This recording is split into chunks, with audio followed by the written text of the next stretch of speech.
Types of chromosomes.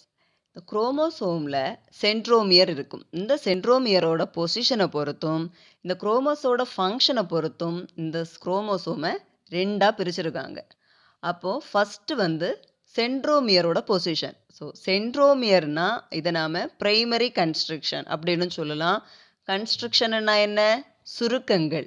அப்போ இந்த சுருக்கங்கள் குரோமோசோமில் இருக்கிறத பொறுத்து இந்த குரோமோசோமை 4 டைப்ஸாக பிரிச்சிருக்காங்க.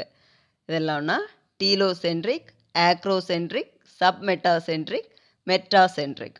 அப்போ இந்த டீலோசென்ட்ரிக்கை பார்த்தோன்னா டீலோனா டெயில் இல்லைன்னா டிப்புன்னு சொல்லலாம். அப்போ இந்த டீலோசென்ட்ரிக்கில் சென்ட்ரோமியர் குரோமோசோமோட ப்ராக்சிமல் எண்டில் இருக்கும். ப்ராக்சிமல்னா குரோமோசோமோட தொடக்கத்திலேயே இருக்கும். இதுதான் குரோமோசோம், இதுதான் இதில் சென்ட்ரோமியர். அப்போ இந்த சென்ட்ரோமியர் குரோமோசோமோட தொடக்கத்திலேயே இருக்குது. இந்த குரோமோசோம்ஸ் ராட் ஷேப்பாக இருக்கும். ராட் ஷேப்னா தடிமன், தடி இல்லைன்னா பட்டை மாதிரி ஷேப்பில் இருக்கிறத தான் நாம் ராட் ஷேப்புன்னு சொல்கிறோம். இதுதான் டீலோசென்ட்ரிக்.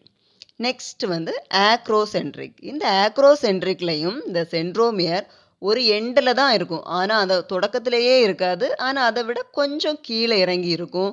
அப்படி இருக்கிறதுனால ஒரு ஆம் எப்படி இருக்கும்? கொஞ்சம் குட்டியாக இருக்கும், நல்லா குட்டியாக இருக்கும். இனி ஒரு ஆம் நல்ல நீளமாக இருக்கும்.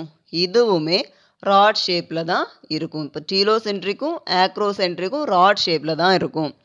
அப்போ நெக்ஸ்ட்டு சப்மெட்டாசென்ட்ரிக். இந்த சப்மெட்டாசென்ட்ரிக்கில் சென்ட்ரோமியர் சென்டரில் இருக்காது, அதுக்கு பக்கத்தில் இருக்கும்.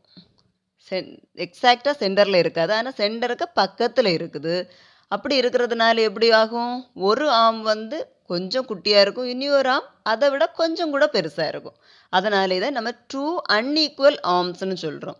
இதில் நம்ம ஜேயும் எல்லையும் பார்த்தோம்னா ஒரு ஆம் நீளமாக இருக்குது, இனி ஒரு சைடு குட்டியாக இருக்குது. அப்படி இருக்கிறதுனால இதை நம்ம 2 அன்ஈக்குவல் ஆர்ம்ஸ் அப்படின்னு சொல்கிறோம்.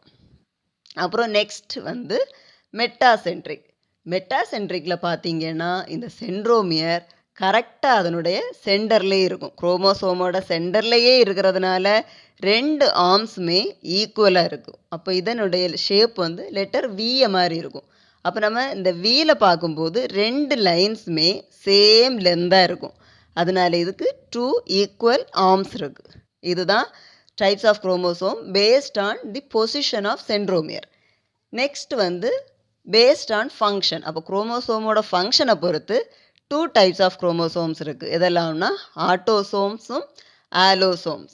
இப்போ ஆட்டோசோம்ஸ் குரோமோசோமோட ஃபங்க்ஷன் என்னென்னா இந்த குரோமோசோம்ஸ் நம்மளோட சோமேட்டிக் கேரக்டரை டிட்டர்மைன் பண்ணுது. அப்படின்னா நம்மளுடைய வளர்ச்சி, நம்மளுடைய கேரக்டர், நம்மளுடைய புத்திசாலித்தனம் இதெல்லாம் டிட்டர்மைன் பண்ணுறது இந்த ஆட்டோசோமல் குரோமோசோம்ஸ். அப்போ நம்ம ஃபஸ்ட்டு பார்த்துருக்கோம், நமக்கு 23 பேர்ஸ் ஆஃப் குரோமோசோம்ஸ் இருக்குது. 23 பேர்ஸ்னால் 23 ஜோடிகள், அப்படின்னா 46 குரோமோசோம்ஸ்.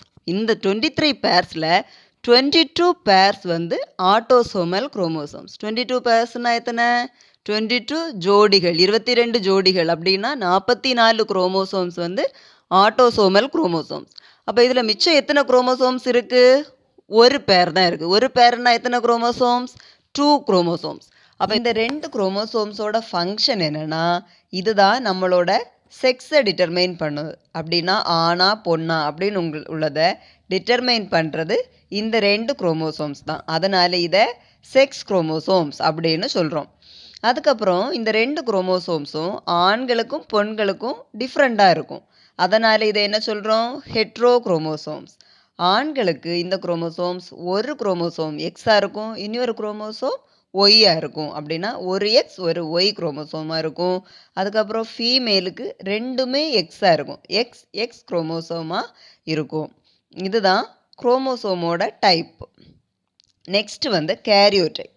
கேரியோடைப், இந்த வேர்டு கேரியோடைப்பை நம்ம ப்ரோகேரியாட், யூகேரியாட், கேரியோகைனசிஸ் இதில் எல்லாம் நாம் யூஸ் பண்ணுறோம். இப்போ கேரியோன்னா மீனிங் என்ன? நியூக்ளியஸ்.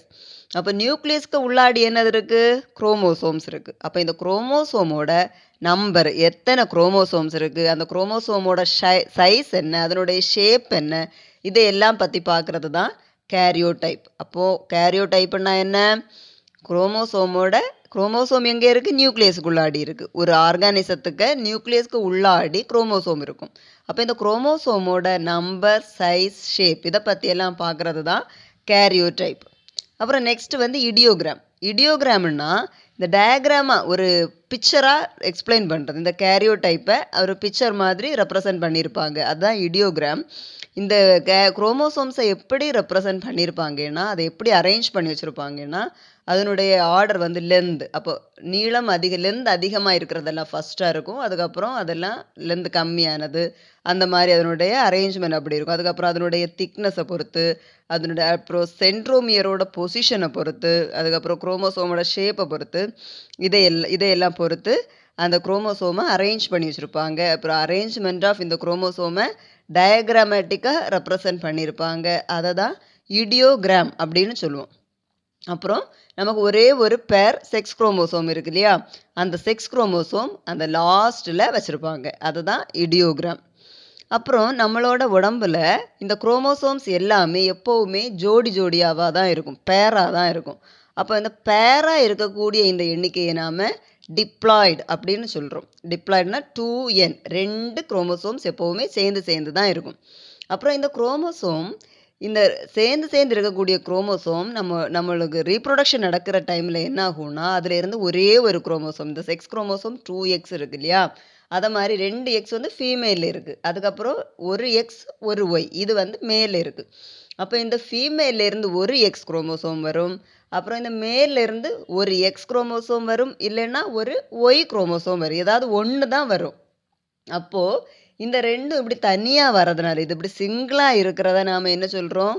கேமெட். இந்த 2 கேமெட் தான் சேர்ந்து சைகாட், இல்லைன்னா ஒரு புதிய லைஃப்பை கொண்டு வரும். அப்போது இந்த சிங்கிளாக இருக்கக்கூடிய இந்த கண்டிஷனை நாம் என்ன சொல்கிறோம்? ஹேப்ளாய்டு. ஏன்னா இதில் ஒரே ஒரு நம்பர் ஆஃப் குரோமோசோம் தான் இருக்குது. 2 நம்பர் ஆஃப் குரோமோசோம் இருந்ததுன்னா அதை டிப்ளாய்டுன்னு சொல்கிறோம்.